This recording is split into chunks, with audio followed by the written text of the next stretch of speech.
உங்களுக்கு special program வச்சுக்கவா, நம்ம பார்க்க போகலாமா? Hi friends, praise the Lord. எல்லாரும் எப்படி இருக்கீங்க? நான் பைபிளில் கிருபையை பற்றி ஒரு சில வசனங்கள் சொல்ல போகிறேன். சங்கீதம் 136. கர்த்தரை துதியுங்கள், அவர் நல்லவர், அவர் கிருபை என்றும் உள்ளது. தேவாதி தேவனை துதியுங்கள், அவர் கிருபை என்றும் உள்ளது. கர்த்தாதி கர்த்தரை துதியுங்கள், அவர் கிருபை என்றும் உள்ளது. ஒருவரை பெரிய அதிசயங்கள் செயல்படுத்துவீங்கள், அவர் கிருபை என்றும் உள்ளது. தன்னைகளுக்கு மேலே பூமியை பரப்பினவரை துதியுங்கள், அவர் கிருபை என்றும் உள்ளது. பகலிலால சூரியனை படுத்தவரை துதியுங்கள், அவர் கிருபை என்றும் உள்ளது. இரவிலால சந்திரனையும் நட்சத்திரங்களையும் படுத்தவரை துதியுங்கள், அவர் கிருபை என்றும் உள்ளது.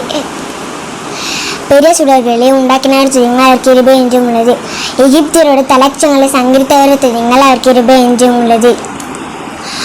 மாம்சத்துக்கும் உள்ள நம்முடைய தாழ்வில் நம்மை நினைத்தவரை துதியுங்கள், அவர் கிருபை என்றும் உள்ளது. நம்முடைய சத்துக்களின் கையில் இருந்து நம்மை விடுதலை பண்ணினவர் துதியுங்கள், அவர் கிருபை என்றும் உள்ளது. மாம்சத்துக்கும் உள்ள யாவுக்கும் ஆகாரம் கொடுக்கிறவர் துதியுங்கள், அவர் கிருபை என்றும் உள்ளது. பரலோகத்தின் தேவனை துதியுங்கள், அவர் கிருபை என்றும் உள்ளது. ஆமென். உங்களுக்காக வசனம் சொல்ல போறேன். சங்கீதம் 103. கர்த்தர் என்னை பிரார்த்திலாம், நான் தாச்சாகி அவள் என்னை புல்லூர எங்களை மேய்த்தா அமங்க தண்ணிகள் என்னை கொண்டு போய் விடுவார்.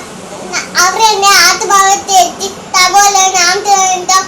என்னை நீதியின் பாதையில் நடத்தினார். நான் மண்ணையை பல்தக்கிலி நடந்தாலும் பொறப்புக்கு பேப்பரி தேவரி ஏதோ குலத்தில் உன் கோலவும் தள்ளியும் என் தேசும் உன் சத்தக்காருக்கு மும்மாங்க நீ எனக்கு பஞ்சு ஆயத்தப்பட்டு என் தலையை எண்ணெயா அபிஷேகம் பண்ணிக்கிறேன். என் பாத்திரம் நிலைமை வருகிறேன்.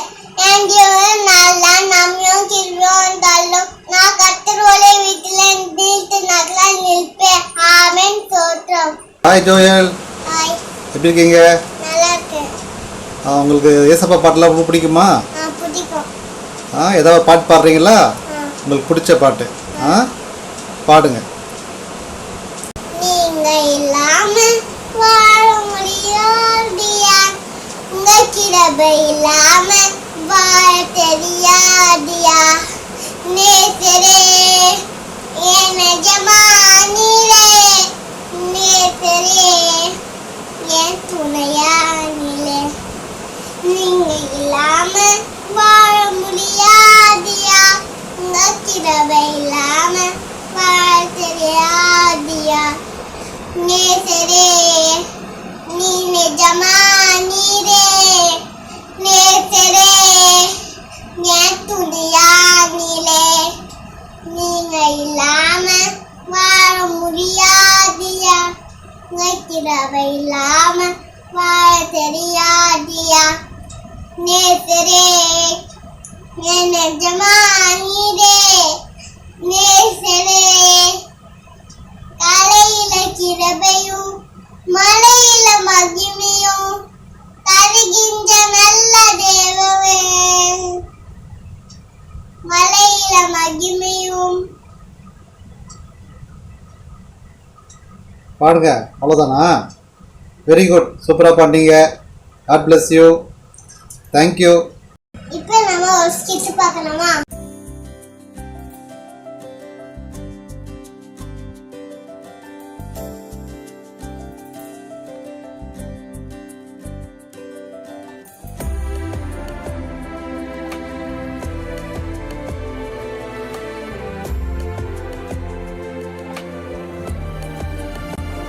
ரொம்ப போர் அடிக்கே, மூட அடுத்த வாரம் எக்ஸாம் இருக்கு. ஃபோன் பார்ப்போம் கொஞ்ச நேரம்.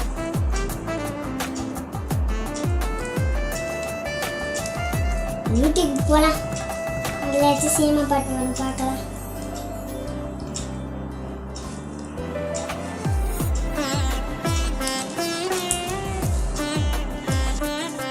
எனக்கு பிடிச்ச பாட்டு வந்துருக்கு.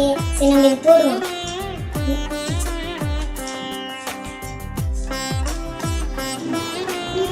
டெலிஷா, டெலிஷா, என்னம்மா? இப்படி டிவியே கதின்னு இருக்கே, ஒரு தடவை கூப்பிடுறேன், திரும்பி பார்க்க மாட்டேன். டெலிஷா, என்னம்மா? நீ இந்த மாதிரிலாம் பண்றதுனால ஏசப்பா உனக்கு கண்டிப்பா தண்டிக்க போறாரு. போ. என்னால தண்டிக்க மாட்டார். இந்த தண்டிப்பார், நீ இப்படி கீழ்ப்படியாம இருக்கல, உனக்கு கண்டிப்பா தண்டிப்பார். என்னால தண்டிக்க மாட்டாருமா. எப்படி என்ன தண்டிப்பாரு? போமா, டிவி கூட பார்க்க முடியல. எஸ்ப்பா, இந்த நாளை கொடுத்ததுக்காக கொடான நன்றி அப்பா. அப்பா, இந்த நாளில் என் மகளுக்காக ஜெபிக்கிறேனப்பா. என் மகள் டிவியும் ஃபோன்லேயும் ரொம்ப அடிக்ட் ஆகி அதிலே பார்த்துட்ருக்காப்பா. அவளுக்கு அந்த பாவத்திலேருந்து விடுதலை தாங்களப்பா. அவள் நல்ல பிள்ளையாக, உமக்கு கீழ்ப்படுகிற பிள்ளையாக, நல்லபடியாக அவள் பாட புத்தகம்லாம் எடுத்து படிக்கும்படிக்கு அவளுக்கு ஞானத்தை தாங்களப்பா. அவள் கூட இருந்து பார்த்துக்கொள்ளுங்களப்பா. இவனைத்து இயேசு கிறிஸ்துவின் நாமத்துக்கு ஜெபிக்கிறேன் ஜீவனுள்ள நல்ல பிதாவே, ஆமென்.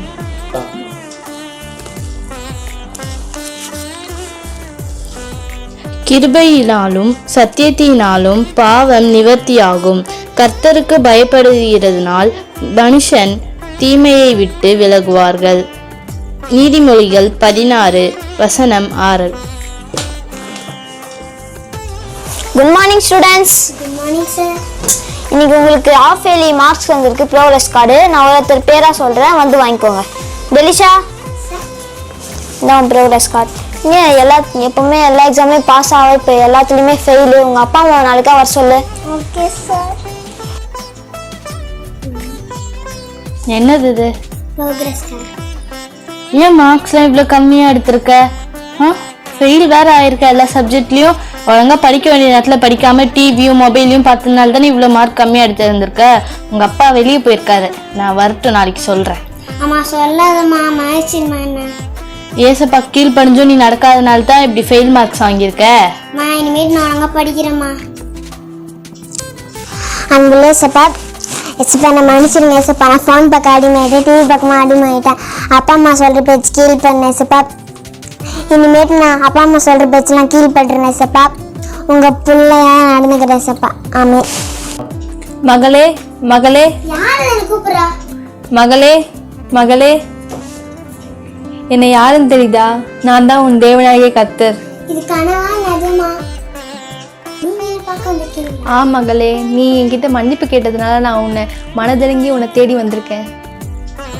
நீ விசுவாசித்து கேட்டதால் உன்னுடைய தவறுகள் மன்னிக்கப்பட்டது மகளே. நன்றி ஏசப்பா. நான் இனிமேல் டிவி பார்க்க மாட்டேன், ஃபோன் பார்க்க மாட்டேன். உங்க பிள்ளையா இருக்கிறேன். ஏசப்பா, என் நாளை கொடுத்ததுக்காக கொடான நன்றி அப்பா. அப்பா, என் நாளே என் மகளை நீ மாற்றுவதற்காக கொடான நன்றி அப்பா. இனிமேட்டு நாங்கள் 2 பேரும் உமக்கு கீழ்ப்படிந்து நடக்கிறோம் அப்பா.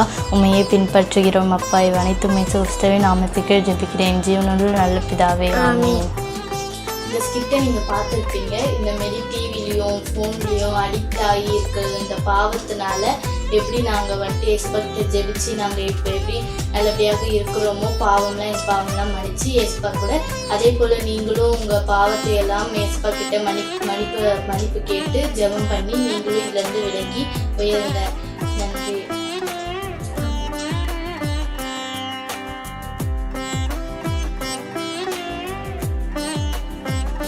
தேவ கிருபை என்றும் உள்ளதே, அவர் கிருபை என்றும் உள்ளதே. அவரை போற்றி துதித்து பாடி அல்லேலூயா என்றார் பரிப்போம். அவரை போற்றி துதித்து பாடி அல்லேலூயா என்றார் பரிப்போம். நெருக்கப்பட்டு மடிந்திடாமல் கர்த்தர் தாம் நம்மை காத்ததாலே, நெருக்கப்பட்டும் மடிந்திடாமல் கர்த்தர் தாம் நம்மை காத்ததாலே. அவர் நல்லவர், அவர் வல்லவர், அவர் கிருபை என்றும் உள்ளதே. அவர் நல்லவர், அவர் வல்லவர், அவர் கிருபை என்றும் உள்ளதே. தேவ கிருபை என்றும் உள்ளதே, அவர் கிருபை என்றும் உள்ளதே. அவரை போற்றி துதித்து பாடி அல்லேலூயா என்றார் பரிப்போம். அவரை போற்றி துதித்து பாடி அல்லேலூயா என்றார் பரிப்போம். சத்துரு சேனை பட்சிக்க வந்தும் முச்செடி தன்னில் தோன்றிய தேவன். சத்துரு சேனை பட்சிக்க வந்தும் முச்செடி தன்னில் தோன்றிய தேவன். பாதுகாத்தாரே அவர் நல்லவர், பாதுகாத்தாரே அவர் நல்லவர், அவர் கிருபை என்றும் உள்ளதே. தேவ கிருபை என்றும் உள்ளதே, அவர் கிருபை என்றும் உள்ளதே. அவரை போற்றி துதித்து பாடி அல்லேலூயா என்றால் பறிப்போம். அவரை போற்றி துதித்து பாடி அல்லேலூயா என்றால் பறிப்போம். காரிருள் போன்ற கஷ்டங்கள் வந்தும் பாரினில் அவரின் பாதையில் ஒளியாய். காரிருள் போன்ற கஷ்டங்கள் வந்தும் பாரினில் அவரின் பாதையில் ஒளியாய். என்னை நடத்தினார் அவர் நல்லவர், அவர் கிருபை என்றும் உள்ளதே. என்னை நடத்தினார் அவர் நல்லவர், அவர் கிருபை என்றும் உள்ளதே. தேவ கிருபை என்றும் உள்ளதே, அவர் கிருபை என்றும் உள்ளதே. அவரை போற்றி துதித்து பாடி அல்லேலூயா என்றால் பறிப்போம். அவரை போற்றி துதித்து பாடி அல்லேலூயா என்றால் பறிப்போம். அவர் நல்லவர், அவர் வல்லவர், அவர் கிருபை என்றும் உள்ளதே. பாதுகாத்தாரே அவர் நல்லவர், அவர் கிருபை என்றும் உள்ளதே. என்னை நடத்தினார் அவர் நல்லவர், அவர் கிருபை என்றும் உள்ளதே. அவர் நல்லவர், அவர் வல்லவர், அவர் கிருபை என்றும் உள்ளதே. பாதுகாத்தாரே அவர் நல்லவர், அவர் கிருபை என்றும் உள்ளதே. என்னை நடத்தினார் அவர் நல்லவர், அவர் கிருபை என்றும் உள்ளதே. தேவ கிருபை என்றும் உள்ளதே, அவர் கிருபை என்றும் உள்ளதே. அவரை போற்றி துதித்து பாடி அல்லேலூயா என்றால் பறிப்போம். அவரை போற்றி துதித்து பாடி அல்லேலூயா என்றால் பறிப்போம். இந்த சாங் கேட்டிங்களா? உங்களுக்கு பிடிச்சிருக்கும். நெக்ஸ்ட் நம்ம தேவ செய்தி கேட்க போகலாம். வாங்க தேவ செய்தி கேட்க போகலாம்.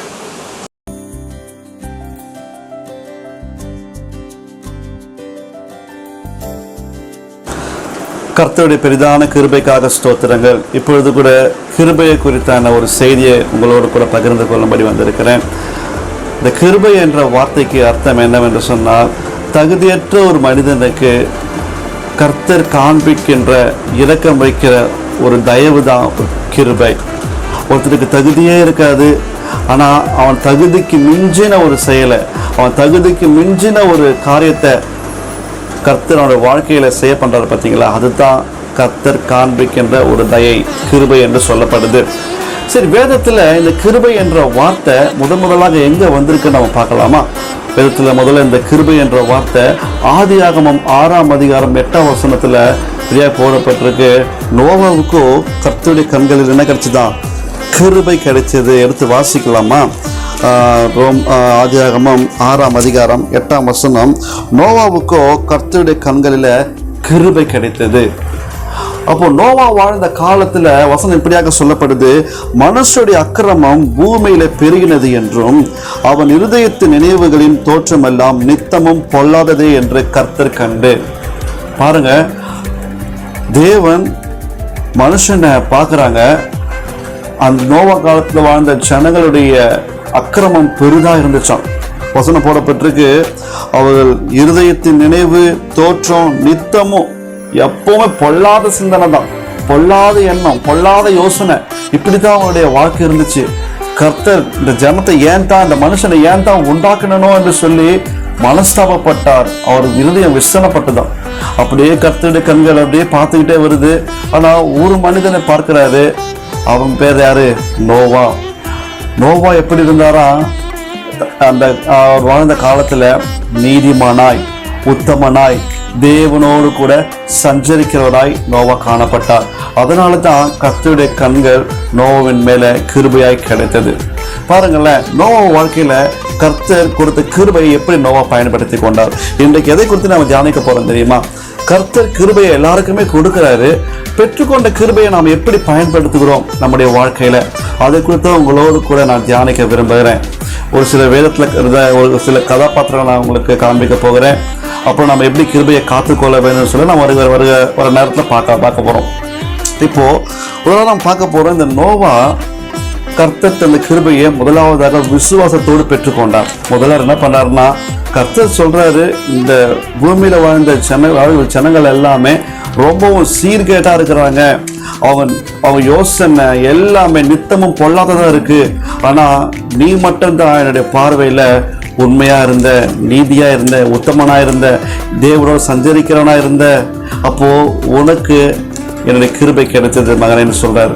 அப்போ அந்த கிருபையை தேவன் யோவா என்ன பண்ணாரு, எபிரேயர் 16 நம்ம வாசிக்கிறோம்ல, விசுவாச பட்டியல சொல்லப்பட்டிருக்கு, கர்த்தர் சொன்ன அந்த வார்த்தையை விசுவாசத்தோடு பெற்றுக்கொண்டு பயபக்தியோடு இருந்தாராம். பாருங்க, விசுவாசத்தோடு பெற்றுக்கொண்டு பயபக்தியாய் தன் குடும்பத்தை நடத்த தேவன் நோவாவுக்கு கிருபையை கொடுத்தாரு. அந்த பெற்றுக்கொண்ட அந்த தேவ கிருபையை, அந்த அழைப்பை நோவா என்ன பண்ணாரு, தன் குடும்பத்தோடு பகிர்ந்து கொண்டார். தன் மனைவியோடும், தன் பிள்ளைகளோடும், தன் மருமக பிள்ளைகளோடும் என்ன பண்ணாரு, அவரு பகிர்ந்து கொண்டார்.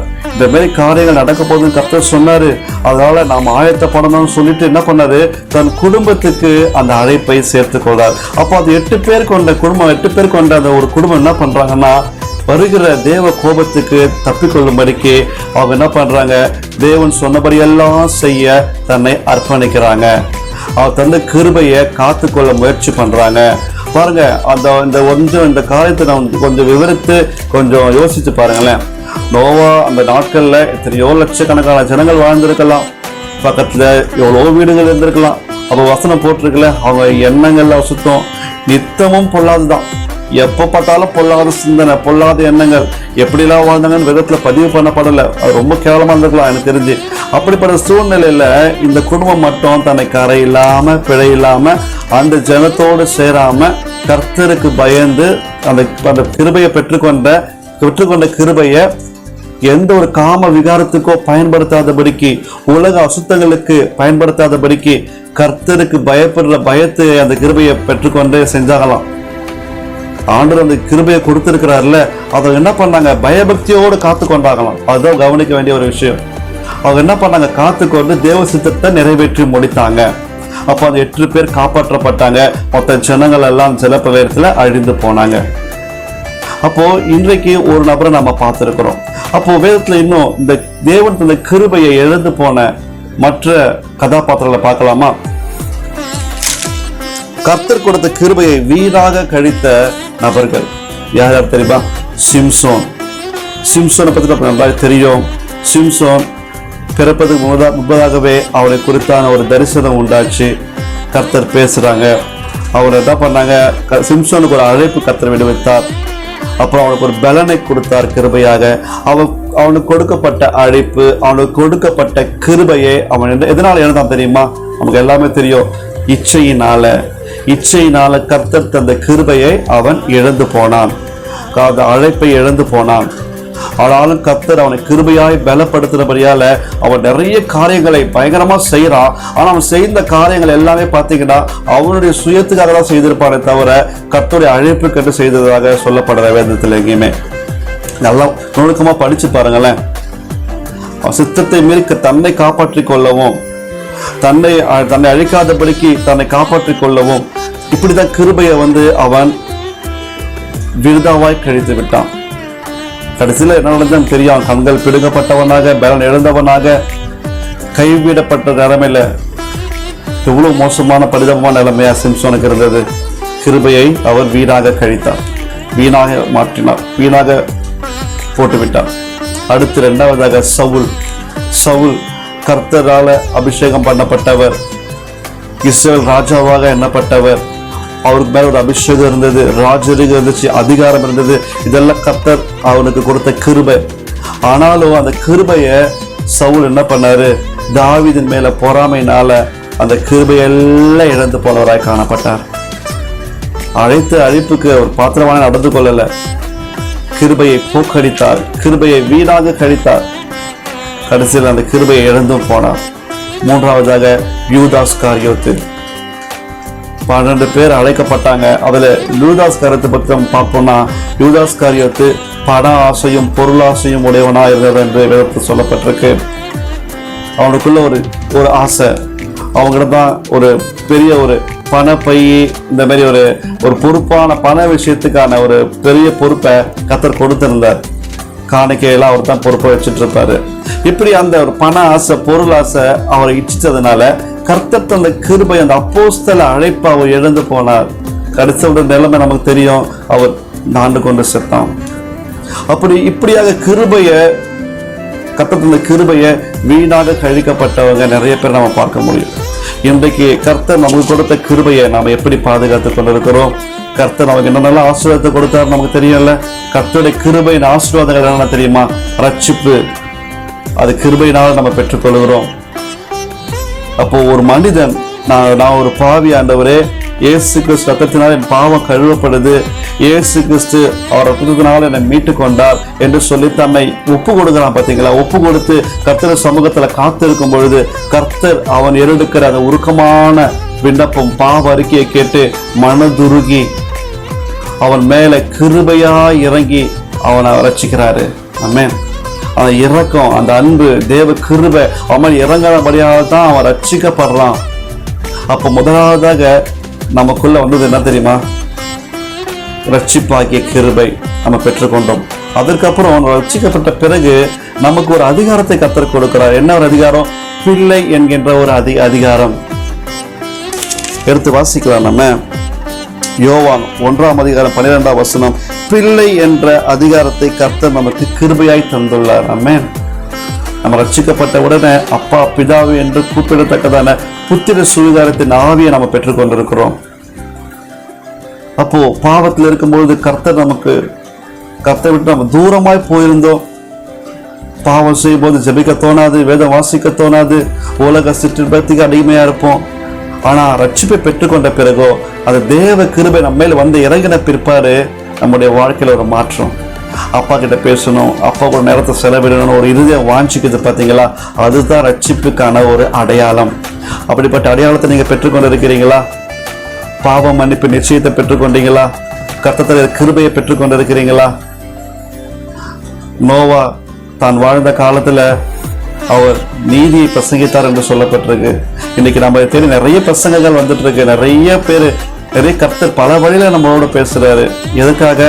நாம் அந்த ரட்சிக்கப்படணும், நாம் அந்த கிருபையை பெற்றுக்கொள்ளணும், கிருபையின் மேல கிருபையை பெற்றுக்கொள்ளணும், பலத்தின் மேல பலனை பெற்றுக்கொள்ளணும், வருகைக்கு ஆயத்தமாகணும். அந்த நம்பிக்கை நமக்குள்ள வைக்கிறது தேவ கிருபை தானே. அப்போ இதற்காக தான் நம்ம அழைக்கப்பட்டிருக்கிறோம். ஒருவேளை இன்றைக்கு உங்களோட இருதயத்துல ஒரு சமாதானம் இல்லை, ஒரு சந்தோஷம் இல்லை, அந்த கிருபையை நான் இன்னும் பெற்றுக்கொள்ளலை அப்படின்னு சொன்னீங்கன்னா, இப்போது தேவ சமூகத்துல உங்களை ஒப்பு கொடுங்க. ஒப்பு கொடுத்த ஆண்டவரே, நானும் அப்படிப்பட்ட கிருபையை பெற்றுக்கொள்ள விரும்புகிறேன்ப்பா. நீங்கள் தருகிற கிருபையை நான் போக்கடிக்க விரும்பலை, நான் விருதாவாய் கழிக்க விரும்பலை. நீ கொடுத்த கிருபையை நான் பயன்படுத்திக்க விரும்புகிறேன், என்னை ஆயத்தப்படுத்துன்னு சொல்லிட்டு உங்களை ஒப்பு கொடுங்க. கர்த்தர் உங்களையும் அந்த ரட்சிப்புகளை வழி நடத்துவார். அப்போ முதல்ல நம்ம பெற்றுக்கொள்ளக்கூடிய ஆசீர்வாதம் தெரியுமா? கிருபையின் ஆசீர்வாதம், ரட்சிப்பு. 2வது பிள்ளை என்கின்ற அதிகாரம். 3வது கர்த்தர் நமக்கு கொடுக்கின்ற ஒரு பலன். நம்முடைய பலவீனத்துல அவருடைய பலன் பரிபூர்ணமாய் கிரியை செய்யுமா? அப்போ பலன் ஒரு தேவ கிருபை. நம்ம நிற்பது, நம்ம நடக்கிறது, போறது, வர்றது எல்லாமே பார்த்தீங்கன்னா தேவ கிருபை தான். நம்ம ஒரு நாள் எத்தனையோ தூரம் பிரயாணப்பட்டு போறோம் வரோம். பலவீனங்கள் எவ்வளோ வருது. இந்த கொரோனா வந்துட்டு போச்சு, இந்த வெள்ளம் வந்துட்டு போச்சு. ஆனால் நம்ம இன்றைக்கு நின்று சாட்சியை நின்று தர ஆண்டவர் எதை எப்படி? தேவ கிருபை தான். நம்ம செய்த நன்மையா?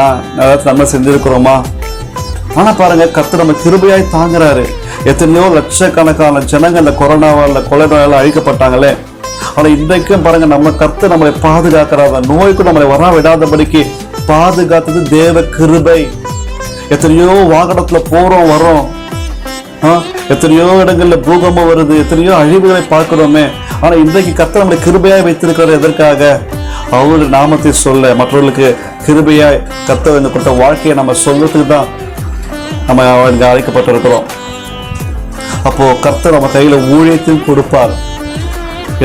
அந்த ஊழியம் கர்த்தர் ஒரு கிருபை, ஒரு அழைப்பை கர்த்தர் கொடுப்பார். அதை பெற்றுக்கொண்ட அழைப்பை, பெற்றுக்கொண்ட அந்த ஊழியத்தை நம்ம என்ன பண்ணணும்? கர்த்தருடைய நாமத்தை மகிமைப்படுத்தும்படி வெளியே சொல்லணும். அவர் செய்த நன்மையை எடுத்து மற்றவர்களுக்கு சொல்லணும். நீங்க பெற்றுக்கொண்ட ரட்சிப்பை எடுத்து சொல்லணும். நீங்க பெற்றுக்கொண்ட கிருபை ஆசீர்வாதத்தை மற்ற எடுத்து சொல்லணும். இப்படிப்பட்ட காரியங்களை நம்ம சொல்லும் பொழுதுதான் கர்த்தர் நம்மை கூட இருந்து நடத்த முடியும். அடுத்தபடியாக நாம் விசுவாசம் என்பது கர்த்தர் தருகிற ஒரு பெரிதான கிருபை. அதை கூட நம்ம பெற்றுக்கொள்ள அழைக்கப்பட்டிருக்கிறோம். இப்படியாக நம்ம கிருபையின் ஆசீர்வாதத்தை பார்க்கும் பொழுது என்ன பார்த்தோம்? ரட்சிப்பை குறித்து பார்த்தோம். அப்புறம் பிள்ளை என்கின்ற அதிகாரத்தை பார்த்தோம். அதுக்கப்புறம் பலன் என்கின்ற கர்த்தர் தருகிற கிருபையை பார்த்தோம். ஊழியம் கர்த்தர் தருகிற கிருபை, விசுவாசம் கர்த்தர் தருகிற கிருபை. இப்படி கிருபை கர்த்தர் நமக்கு அளவில்லாமல் கொடுத்து கொண்டிருக்கிறாங்க. இந்த கிருபையை பெற்றுக்கொண்ட நாம வீணாய் கழிக்காதபடிக்கு நம்ம என்ன பண்ணணுமா? அதை பிரயோஜனப்படுத்திக் கொள்ளணும்னு சொல்லிட்டு வசனம் சொல்லுது. அப்போ இந்த கிருபையை எப்படி காத்து கொள்ளணும்? சிம்சோனை போல, சவுலை போல, யூதாஸ் காரியத்தை போல கிருபை நம்ம இழந்து போகக்கூடாது. நம் கண்கள் இச்சிக்கப்படக்கூடாது. நம் கண்கள் பொருளாசையை நோக்கி போகக்கூடாது. நம் கண்கள் வேற பொறாமைய கண்களாக மாறக்கூடாது. அப்போ இந்த இச்சை, பொறாமை, பெருமை, இப்படி உலகத்துல உண்டான இந்த காரியங்கள் மேல நம்முடைய கண்கள் போச்சுன்னா அபிஷேகம் போயிடும். தேவனுடைய கிருபையை இழந்துடுவோம், ரட்சிப்பை இழந்துடுவோம். மறுபடியும் நம்முடைய நிலைமை காட்டிலும் இப்ப இருக்க நிலைமை மோசமாய் போய் முடிந்து விடும். அப்போ கர்த்தர் தருகிற கிருபை காலைதோறும் புதிதாக இருக்கான். வசனம் வாசிக்கிறோம்ல, காலைதோறும் கிருபை புதுசா இருக்கு, புதுசா ஃப்ரெஷ்ஷான கிரேஸா. அதை நம்ம பெற்றுக்கொண்டு நம்ம என்ன பண்ணலாம்? ஆண்டவரே, இந்த நாளை நீங்க காண செய்திரே, உங்களுக்கு ஸ்தோத்திரம். பெற்றுக்கொண்ட அந்த நாளுக்காக துதிக்கிறேன். இந்த நாளை தந்த கிருபையை நான் வீணாய் கழிக்காதபடிக்கு, இந்த உலக மோக இச்சைக்கு நான் செலுத்தாதபடிக்கு தேவ சமூகத்தில் அமர்ந்திருக்க கிருபை செய்யுங்க. ஒரு மனுஷங்களுக்கு நான் பேசணும்னா பக்தி வேலைக்காம பேசணும், பக்திக்கு வார்த்தையை நான் பேசணும். அந்த கிருபை எனக்கு தாங்க. என் கண்களை தீமைக்கு விலக்கி காத்துக்கொள்ளுங்க, என் சிந்தையை தீமைக்கு விலக்கி காத்துக்கொள்ளுங்க, இருதயத்தை எல்லா காடு கட்டி காத்துக்கொள்ளுங்க. அந்த கிருபை எனக்கு தாங்க ஆண்டவரே, பாவம் செய்யாதபடிக்கு என்னை காத்துக்கொள்ளுங்க சொல்லிட்டு நம்ம ஒரு பொருத்தனை, ஒரு ஜெபம் நம்மளை சுத்திகரிக்க பண்ண நம்ம ஒப்பு கொடுக்க வேண்டும் அனுதினமும் நம்முடைய வாழ்க்கையில. இப்படி நம்ம கிருபையின் மேல கிருபையை பெற்றுக்கொண்டு பலப்பட்டு போய்கொண்டே இருக்கணும். கிருபை நமக்குள்ள வளர வேண்டும், கிருபையில பலப்பட வேண்டும். இதை வேதவசனம் நமக்கு சொல்லிக் கொடுக்கிறது. கிருபையை குறித்து நம்ம நிறைய காரியங்கள் பேசிக்கொண்டே போகலாம், ஆனா நேரம் பத்தாது. நீங்க இருக்கிற நேரத்துல என்ன பண்ணுங்க? கர்த்தர் உங்க மேல பாட்டின கிருபை. நீங்க எங்கிருந்து உயர்த்தப்பட்டீங்க? நம்ம பாவத்துல இருந்து, பாவம் என்ற சேர்ல இருந்து கர்த்தர் நம்ம எடுத்தார்ல, அந்த எடுத்த கரத்தை யோசிச்சு பாருங்க. அவர் நம்ம எந்த இடத்துல தூக்குனாரு? எந்த பாவத்துல இருந்த, எந்த பாவத்தை உங்களுக்கு தெரியும். நீங்க எந்த பாவத்துல சிக்கிறீங்கன்னு உங்களுக்கு தெரியும். அந்த பாவத்துல தான் கர்த்தருடைய கரம் நம்மளை தூக்கி எடுத்துச்சு. அதுதான் கர்த்தருடைய கரத்தின் கிருபை. அந்த கிருபை உங்கள் மேல இருக்கட்டும். அந்த கிருபை இருக்கிறதுனால தான் இன்றைக்கு நாம பேசிக்கொண்டிருக்கிறோம், நீங்க கேட்டுக்கொண்டிருக்கிறீங்க. அதனால இது கடைசி காலமா இருக்கிறபடியால கர்த்தருடைய வருகை எப்போ இருக்கும் நமக்கு தெரியாது. அவர் ஏன் தன் வருகையை தாமதிக்கிறாரு வசனம் சொல்லப்பட்டிருக்குன்னா, ஒருவரும் கெட்டு போகாதபடிக்கு எல்லாரும் மனம் திரும்பி ரட்சிக்கப்பட வேண்டும் என்பதற்காக தான் கர்த்தர் நீடிய பொறுமையோடு அவர் காத்திருக்கிறார். அந்த நீடிய பொறுமையிலேயே ஒரு கிருபை இருக்கு. அப்போ இன்றைக்கு கர்த்தர் ஏன் தாமதிக்கிறார்னா, நாம கெட்டு போகக்கூடாது, நித்திய ஜீவனை பெற்றுக்கொள்ளணும், ரட்சிக்கப்படாத ஜனங்கள் ரட்சிப்புகளை நடத்தணும், ஆத்ம ஆதாயங்களை செய்யணும். அப்போ உங்களுக்கு அடுத்த தாளந்துகளை நீங்க வீணாய் கழிக்காதீங்க. உங்களுக்கு கர்த்தர் நிறைய பேருக்கு பாடுகிற திறமையை கொடுத்திருப்பாங்க, பேசுகிற திறமையை கொடுத்திருப்பாங்க, அப்போ இன்ஸ்ட்ருமெண்ட் வாசிக்கிற திறமையை கொடுத்திருப்பாங்க. இதெல்லாம் அப்படியே வச்சுக்கொள்ளாதபடிக்கு அந்த நீங்க பெற்றுக்கொண்ட தாளந்துகளை, கர்த்தர் கொடுத்த அந்த கிருபைகளை அவர் நாம மகிமை கண்டு பயன்படுத்துங்க. கர்த்தர் உங்களை கொண்டு பெரிய காரியங்களை செய்வார். அதனால நாம நன்றாய் கவனிக்க வேண்டியது காரியம் என்ன தெரியுமா? கிருபையை காத்துக்கொள்ள என்னென்னலாம் செய்ய வேண்டும்? ஒரு 4 காரியங்களை சொல்லி நான் முடிக்க விரும்புகிறேன். கிருபைகளை காத்துக்கொள்ள என்ன செய்ய வேண்டும்? 1 தீமோத்தேயு 1:13 சொல்லப்பட்டிருக்கு, சத்தியத்தை கை கொண்டு அதை ஆவியிலே காத்துக்கொள்ளுங்கள். அப்போ சத்தியத்தை கை கொண்டு நம்முடைய ஆவியில் அதை காத்துக்கொள்ள வேண்டுமா? அதுக்கு நம்ம இருதயத்தை முற்றிலுமாக தேவ சமூகத்தில் ஒப்பு கொடுத்து அந்த இருதயத்தை எல்லா கவலை கட்டி காத்துக்கொள்ளுங்க. வசன கண்களை விட்டு பிரியாம இருக்கணும், இருதயத்தை நீங்காமல் இருக்கணும், அதை எனக்குள்ள கிரியை செய்யணும் சொல்லிட்டு ஒப்புரவாகுங்க. அதுக்கப்புறம் சீர்கேடான காரியத்திலிருந்து நம்மளை விலக்கி காத்துக்கொள்ள வேணும். இதெல்லாம் சீர்கேடான பேச்சு, சீர்கேடான காரியங்களுக்கு நம்ம என்ன பண்ணணும், விலக்கி காத்துக்கொள்ளணும். அதான் 1 தீமோத்தேயு 6ஆம் அதிகாரம் 20-21 சொல்லப்பட்டிருக்கு, சீர்கேடானவற்றில் நம்ம விலகி இருக்க வேண்டும் என்று சொல்லி. அடுத்து 3வது, கசப்பான வேர். கசப்பான வேர் நமக்குள்ள தோன்றவும் கூடாது. அந்த கசப்பான வேரை எப்படி நம்ம அழிக்க வேண்டும்? எபிரேயர் 12:15 சொல்லப்பட்டு கசப்பான வேர் என்று சொல்லி. அப்போ இந்த கசப்பான வேறு நம்ம ரட்சிக்கப்பட்டதோடு நம்முடைய வாழ்க்கை நின்று விடாதபடிக்கு நம்ம பெற்றுக்கொண்ட ரட்சிப்பை அதோடு கூட பரிசுத்தாவின் வல்லமை நம்ம பெற்றுக்கொள்ள வேண்டும். பரிசுத்தாவின் அனுபவம் நிரப்பப்பட வேண்டும். அப்போ அப்படி நிரப்பப்படும் போது அந்த அக்கினி அபிஷேகம் நமக்குள்ள இறங்கி வரும்பொழுது கசப்பான வேர்கள் சுட்டெரிக்கப்படும். அப்போ பரிசுத்தாவின் நிரம்பி ஜெபம் பண்ணுங்க, ஆவில இருந்து ஜெபம் பண்ணுங்க, ஆவில இருந்து துதித்து பாருங்க. அப்போ முழங்கால வேதத்தை வாசித்து பாருங்களேன். இப்படி நம்ம ஆவில பலன் கொள்ளும் பொழுது நம்மளுக்குள்ள இருக்கிற கசப்பான வேர்கள் பரிசுத்தாவின் அக்கினினால சுட்டெரிக்கப்படும். அப்போ நாம விடுதலை பெற்றுக் கொள்வோம். அப்போ 4வது, பொல்லாத மனிதனின் வஞ்சனைக்கும் இடம் கொடுக்க கூடாது, செவி கொடுக்கவும் கூடாது. பொல்லாத மனுஷங்க கிட்ட வரானா, தேவையில்லாத காரியங்களை பேசுறானா, விலகி போயிடுங்க, அவளுக்கு செவி கொடுக்காதீங்க. அப்போ அப்படி நம்ம செவி கொடுத்தோம்னா நம்ம அப்படியே செவி கொடுக்க கொஞ்சம் கொஞ்சமா கர்த்தர் கிருபையை நம்ம கொஞ்சம் கொஞ்சமா இழந்து போயிடுவோம்.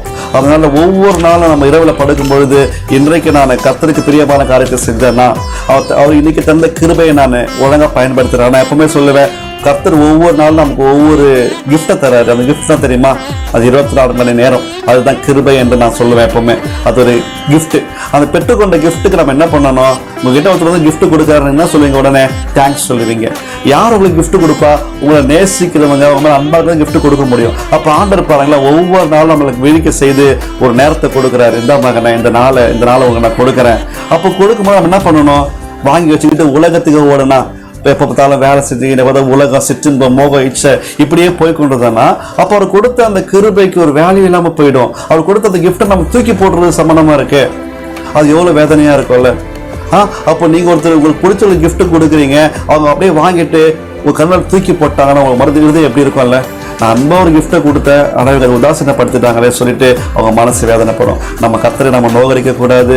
அப்போ கர்த்தரை கொடுத்த அந்த மணி நேரங்களை எதுக்காக பயன்படுத்தலாம், தேவ சமூகத்தில் அமர்ந்த ஆண்டவரே இது தந்த கிருபைக்காக ஸ்தோத்திரம் சொல்லிட்டு துதி கிருபைக்கு தர பாடல் நிறைய பாடுங்க. கர்த்தர் உங்களை எப்படி ரட்சித்தாரு, அந்த கிருபை எப்படி தேவ பிள்ளைகள் வந்தது சொல்லிட்டு வேத வசனங்களை தியானிச்சு பாருங்க. கிருபை குறித்த பாடலை பாடுங்க, ஸ்தோத்திரம் செலுத்துங்க, நன்றி செலுத்துங்க. அப்போ வசனங்களை தியானிங்க, ஜெபம் பண்ணுங்க. இப்படி கர்த்தர் கொடுத்த அந்த நேரத்தை நம்ம கிருபையா இப்படி பழகுவோம் என்று சொன்னால் அவர் தந்த கிருபையை நம்ம வீணாக கழிக்க முடியாது. அப்போ கர்த்தருடைய வருகைக்கு நம்ம ஆயத்தமாகணும்னா வேத வாசிப்பு, ஜெபம், துதி, அப்புறம் பரிசுத்தவான்களோட நல்ல ஐக்கியம், ஆவிக்குரிய திருச்சபையில நல்ல ஒரு தொடர்பு, இப்படி கர்த்தருக்கு ஊழியம் செய்யும் போது நம்ம அக்கினியாய் இறங்கி பிரகாசிப்போமா? ஆமென். கர்த்தருக்கு நம்ம ஊழியம் செய்ய ஆயத்தமாகணும். நீங்க ஸ்டூடெண்டா இருக்கலாம், படிச்சுக்கிட்டே ஊழியம் பண்ணுங்க, வேலைக்கு போறதா இருக்கலாம், வேலை செஞ்சுட்டே ஊழியம் பண்ணுங்க. ஆனா எப்போ சுவிசேஷம் நம்ம மேல விழுந்த ஒரு கடமை, இயேசு கிறிஸ்துவுக்கு சுவிசேஷம் நம்ம எல்லாருக்கும் சொல்ல வேண்டும். அது நம்ம ஒவ்வொரு மேல விழுந்த கடமை. அதனால கர்த்தர் நல்லவர், அவர் கிருபை என்றும் உள்ளது என்று சொல்லி, அவர் நல்லவர், அவர் ருசி பாருங்கள் என்று சொல்லி மற்றவங்களுக்கு அவருடைய அன்பை நீங்க எடுத்து சொல்லுங்க. அப்படி சொல்லும் பொழுது நம்ம கிருபையின் மேல கிருபையை பெற்றுக்கொள்வோம். அது நம்ம கர்த்தருடைய வருகைக்கு நேராக நம்மளை வழி நடத்தும். இப்பொழுது கூட நம்ம கடைசி கண்களை முடிச்சு செய்வோமா? கர்த்தருடைய பரிசுத்த நாமத்துக்கு ஸ்தோத்திரம் உண்டாவதாக. அப்பா இந்த வேலையில கூட ஆண்டவரே, அப்பா இந்த கிருபை குறித்தான வார்த்தைகளை கர்த்தர் எங்களோடு பேசுகிற கிருபைகளுக்காக நன்றி ஆண்டவரே. அப்பா ஒவ்வொரு நாளும் கர்த்தர் எங்களுக்கு கொடுத்த கிருபைகளுக்காக ஸ்தோத்திரங்கள். அப்பா ஆண்டவரே, எத்தனையோ கிருபைகளை நாங்கள் பெற்றுக் கொண்டிருக்கிறோம். அப்ப எங்கள் வாழ்நாட்டில் எத்தனையோ கிருபைகளை நாங்கள் போக்கெடுத்தும் இருக்கிறோம் ஆண்டவரே. வீணாய் உலக சிற்றின்பங்களுக்கு எங்களுடைய கிருபையை நாங்கள் வீணாய் கழித்தது உண்டாப்பா. அதற்காக நாங்கள் வருந்துகிறோம், மன்னிப்பு கேட்கிறோம் ஆண்டவரே. இந்த நேரத்துல இருந்து அப்பா நீங்க கிருபையை நாங்கள் தியானித்திருக்கிறோம். அப்பா அந்த கிருபையை நாங்கள் முழுமையாய் தியானித்து, அப்பா நீங்க இந்த சிலுவையில எங்களுக்காக நீங்க பட்ட தியாகங்கள், அப்பா அப்ப சிலுவையில நீங்க நினைத்தீங்களே ஆண்டவரே. அப்பா நீங்க அந்த கிருபைக்காக, நீங்க தந்த கிருபைக்காக நாங்கள் துதிக்கிறோம், ஸ்தோத்திரிக்கிறோம் ஆண்டவரே.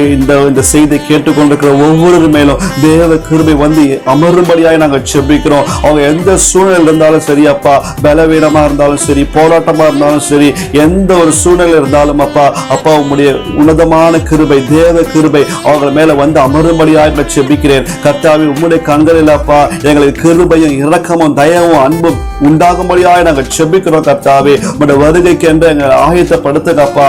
அப்பா நாங்கள் கெட்டு போக கூடாது, நாங்கள் வழி தவறி போக கூடாது.